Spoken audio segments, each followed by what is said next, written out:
अरे आप आ गए, आपका ही तो इंतजार था। नमस्ते प्यारे दर्शक मित्रों। चुटकी किससे बात कर रही है? अरे मैं अपने प्यारे दर्शक मित्रों से बात कर रही हूँ। क्या चुटकी तू भी ना? अरे क्या हुआ, ये तो अपने प्यारे दर्शक मित्र हैं, बिल्कुल हमारे परिवार के जैसे। अरे काहे का परिवार? मालिक इतनी मेहनत करके वीडियो बनाते हैं और आप लोग सब्सक्राइब भी नहीं करते। लाइक और कमेंट का तो भूल ही जाओ। अरे नहीं नहीं, अब से ये सब लोग कमेंट भी करेंगे और लाइक भी करेंगे। मैंने सबको बोल दिया है। देखिए अब आप सब लोग लाइक करें, कमेंट करें और सब्सक्राइब भी करें, नहीं तो जग्गू भैया मुझे फिर से बहुत सुनाएंगे। चलिए आप लोग वीडियो का आनंद उठाएं। एक समय की बात है, सुंदरपुर नाम के एक छोटे से गांव में गोपाल नाम का एक गरीब लड़का रहता था। वह अपनी टूटी फूटी झोपड़ी में अकेला रहता था, क्योंकि उसके माता पिता बचपन में ही चल बसे थे। गुजारा चलाने के लिए वह गांव के होटलों में बर्तन धोता और अपने छोटे से खेत में सब्जियां उगाकर बाजार में बेचता था। एक दिन गोपाल ने अपने मालिक हरिराम सेठ से अपनी मजदूरी बढ़ाने की गुजारिश करता है। मालिक, मैं अपनी पगार थोड़ी बढ़ाने को बोल रहा था। जो आप पगार देते हैं उसमें मेरा गुजारा नहीं हो पाता है। मालिक, कृपया मेरा तनख्वाह थोड़ा बढ़ा दीजिए। और पैसे? तुझे जो मिल रहा है वही बहुत है। अगर पसंद नहीं तो निकल यहाँ से। मैं देखूंगा इस गांव में कोई तुझे काम देगा या नहीं। चुपचाप काम करना है तो कर, वरना काम छोड़ दे। मालिक, मैं 1000 नहीं मात्र 50 बढ़ाने को बोल रहा था। अरे मैं समझ गया हूँ, चल निकल यहाँ से। और सुनो गांव वालों, अगर इस भिखारी को किसी ने भी काम देने की जुर्रत की तो मैं उसे नहीं छोड़ूंगा। गोपाल का दिल टूट गया। अब उसके पास कोई कमाई नहीं थी। गोपाल चुपचाप सारी बात सुनता है और किसी को कुछ नहीं बोलता है। कर्ज बढ़ता गया। दुकानदार मोहन भैया ने भी उधार देना बंद कर दिया। अरे मोहन भैया, मुझे 1 किलो चावल दे दो। देखो गोपाल, मैं तुमको कोई भी सामान नहीं दे पाऊंगा, क्योंकि मेरे दुकान पर तुम्हारा उधार बहुत हो गया है। अब मैं इससे ज्यादा और कर्जा नहीं चढ़ा सकता। मेरी भी तो मजबूरी है। आज मुझे उधार दे दो, कल से मैं उधार लेने नहीं आऊंगा। मोहन गोपाल को 1 किलो चावल देने से मना कर देता है। निराश होकर गोपाल झोपड़ी की ओर चल पड़ा। ऐसे ही देखते 2-3 दिन बीत जाते हैं।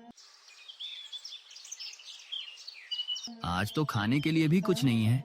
क्या करूं? मोहन भैया की दुकान में भी कितना कर्जा हो गया है। वह तो अब मुझे एक दाना भी उधार नहीं देगा। क्या करूं? हाँ, जंगल जाता हूँ, वहाँ कुछ खाने को मिल जाएगा तो वही खाकर आज का दिन गुजारा कर लूंगा। इतना कहकर गोपाल जंगल की तरफ निकल पड़ा। गोपाल जंगल की ओर चल पड़ता है कि शायद वहाँ कुछ खाने को मिल जाए। गोपाल ने पूरा जंगल छान मारा पर उसे कुछ नहीं मिला। थक हार कर वह एक पेड़ के नीचे बैठ गया और भगवान से प्रार्थना करने लगा। हे प्रभु, अब मैं क्या करूं? मेरे पास न रोटी है न काम। अब मैं क्या करूं भगवान, आप ही बताओ। तभी गोपाल की नजर एक खरगोश पर जाती है। वह देखता है कि वह खरगोश एक जादुई गेंद से फल पैदा कर रहा था। अरे ये क्या चमत्कार है! अरे ये मैं क्या देख रहा हूँ? खरगोश जादू कर सकता है? मैंने तो कभी ऐसा नहीं देखा। ये खरगोश तो जादू से फल प्रकट कर रहा है। ये कैसा खरगोश है? भाग ले यहाँ से, यही सही समय है तेरे पास। जैसे ही गोपाल भागने के लिए खड़ा होता है, तभी खरगोश ने गोपाल को देख लिया। तुम तो कोई मायावी खरगोश लगते हो। हाँ, और तुम एक मायावी इंसान हो। फर्क सिर्फ इतना है कि मैं जादू कर सकता हूँ। डरो मत, मैं तुम्हारे साथ कुछ नहीं करूँगा। मैं जादुई खरगोश हूँ। तुम बोल रहे हो, पर तुम तो एक खरगोश हो। खरगोश ने अपने जादू से झट से ताज़ा फल प्रकट कर देता है। वाह, यह कैसे हुआ? जादू है मेरे दोस्त, और अब से यह सब तुम्हारा है। और तुम्हें जो भी चीज की जरूरत हो वह तुम मुझे बताओ। मैं तुम्हारी सारी इच्छाएं पूरी कर दूंगा। तुम तो बिल्कुल अकेले लग रहे हो। क्या हुआ है? और तुम इस वीरान जंगल में अकेले क्या कर रहे हो? मेरे पास घर में खाने के लिए कुछ भी नहीं है, ना ही मेरे पास पैसे हैं और ना काम मिल रहा था। इसलिए मैंने सोचा कि जंगल जाकर कुछ फल खाकर आज का गुजारा कर लूंगा। बस इतनी सी बात है। मेरे पास जादू है पर दोस्त नहीं है। मैं भी अकेला हूँ। क्या तुम मेरे दोस्त बनोगे? हाँ, क्यों नहीं मेरे दोस्त। मैं अकेला हूँ, मेरा कोई दोस्त नहीं है और ना ही मेरा कोई परिवार। मैं अपने घर में अकेला ही रहता हूँ। दोस्त, मुझे तुम्हारे बारे में सब पता है। दरअसल मैं भी तुम्हारे ही तरह बिल्कुल अकेला हूँ। मुझे भी एक मित्र की आवश्यकता है। अगर तुम मेरे मित्र बनोगे तो मुझे बहुत खुशी होगी। बेशक, आज से हम साथी हैं। फिर गोपाल खरगोश को अपने घर ले जाता है। मेरे नन्हे मित्र, मुझे माफ करना। मेरे पास तुम्हें खिलाने के लिए कुछ भी नहीं बचा है, क्योंकि मेरे पास एक भी पैसे नहीं बचे हैं, ना ही मेरे पास कुछ खाने को बचा है। अरे तुम चिंता क्यों करते हो? मेरे पास खाने की कोई कमी नहीं है। बस तुम देखते जाओ। तभी वह खरगोश अपने गोले से जादू करता है और ढेर सारे स्वादिष्ट भोजन प्रकट हो जाते हैं। वाह मित्र, तुमने तो कमाल ही कर दिया। तुम्हारे बिना मैं क्या करता। पहले तो मेरे पास खाने को दाना नहीं था। बहुत दिनों के बाद मैं तुम्हारे वजह से अच्छा खाना खा पाऊंगा। तुमने मेरी जिंदगी बदल दी। यह तो मेरा दोस्त होने का कर्ज है। तुम बस मुझे जो चाहिए वह बता देना। तुम्हें खाने में क्या क्या पसंद है, मैं तुम्हारे लिए वही ला दूंगा।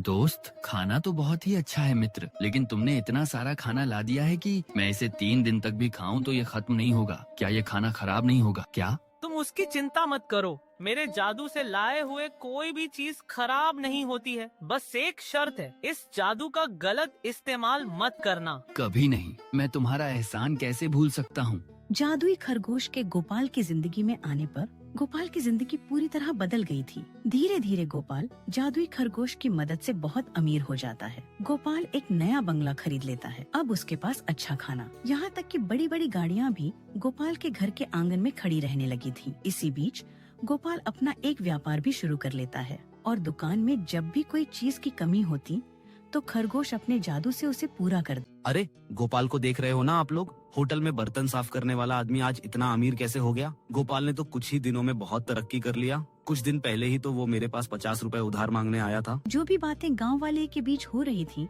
वो सारी बातें हरिराम चुपचाप सुनता है और मन ही मन सोचता है, ये गोपाल कल तक मेरे सामने हाथ फैलाता था, आज ये शाही ठाठ कैसे? इस गोपाल के पास इतना पैसा कहाँ से आया? कुछ दिनों पहले ही तो मैंने उसे काम से निकाला था। गोपाल के तो कुछ दिनों पहले ही खाने के लाले पड़े थे। आज वह इतना बड़ा सेठ कैसे बन गया? जरूर दाल में कुछ काला है, या फिर पूरी दाल ही काली है। अगले दिन वो गोपाल के घर में झांक कर वह उनकी सारी बातें सुनने लगता है। मित्र, यह लो तुम्हारा पसंदीदा खाना। अरे ये तो मेरा पसंदीदा लड्डू है, लेकिन ये तुम्हें कैसे पता चला? तुमने मेरी सारी इच्छाएं पूरी की हैं और वक्त आ गया है कि मैं भी तुम्हारी इच्छा पूरी करूं। मैं तुम्हारी तरह जादू तो नहीं कर सकता, लेकिन ऐसे तो जरूर तुम्हारी इच्छा पूरी कर सकता हूं।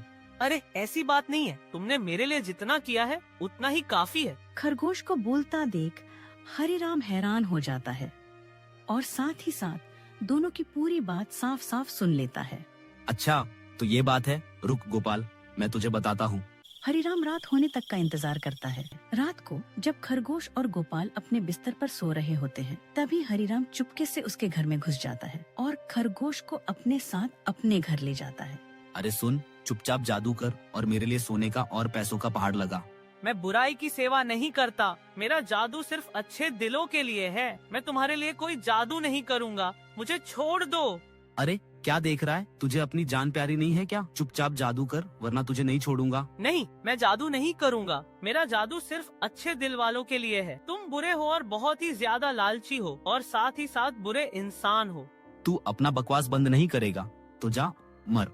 फिर हरिराम उस खरगोश को मार देता है। तू मेरे लिए जादू नहीं करेगा तो मैं देखता हूँ तू गोपाल के लिए कैसे जादू करता है।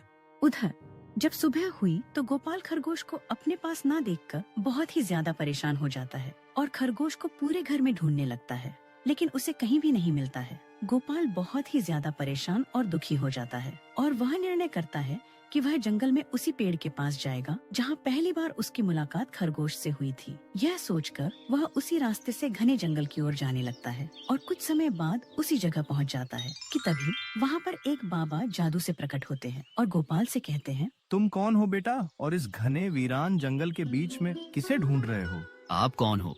मैं तो अपने मित्र को ढूंढ रहा हूँ। बेटा मैं तुम्हारी परीक्षा ले रहा था। मैं जानता हूँ तुम इस जंगल में क्या करने आए हो। तुम अपने दोस्त खरगोश को खोज रहे हो ना? आप सही बोल रहे हो। मैं तो अपने दोस्त खरगोश को ही ढूंढ रहा हूँ।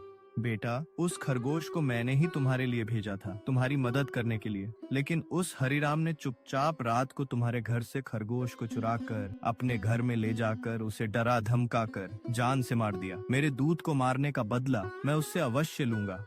बाबा जी, क्या आप मेरे मित्र को वापस नहीं ला सकते? हो सके तो कृपया आप मुझे मेरा मित्र लौटा दीजिए। मैं आपका जीवन भर आभारी रहूंगा। अच्छा ठीक है बेटा, तुम्हारी निष्ठा देखकर मैं तुम्हारे दोस्त को वापस ला सकता हूँ। तुम्हारी दोस्ती ने उसे दोबारा जीवन दिया है। फिर बाबा जी अपना जादू करते हैं और खरगोश प्रकट हो जाता है। गोपाल अपने मित्र को वापस जिंदा देखकर बहुत ही ज्यादा खुश हो जाता है। वहीं दोनों के बीच बातचीत होने लगती है। तभी बाबा जी गायब हो जाते हैं और गोपाल खरगोश खुशी खुशी अपने घर चले जाते हैं। ऐसे ही महीनों गुजर जाते हैं और एक दिन हरिराम भारी वर्षा में कुछ काम से बाजार की ओर छाता लेकर जा रहा होता है। तभी उसका पैर फिसल जाता है और वह गिर जाता है। वहीं उसकी मृत्यु हो जाती है। हरिराम को उसके बुरे कर्मों का फल मिला। लालच बुरी बला है और सच्ची मित्रता हमेशा जीतती है। सच्चा धन लालच में नहीं बल्कि दयालुता और कृतज्ञता में छिपा होता है। जो दूसरों की मदद करता है उसके जीवन में हमेशा जादू बना रहता है।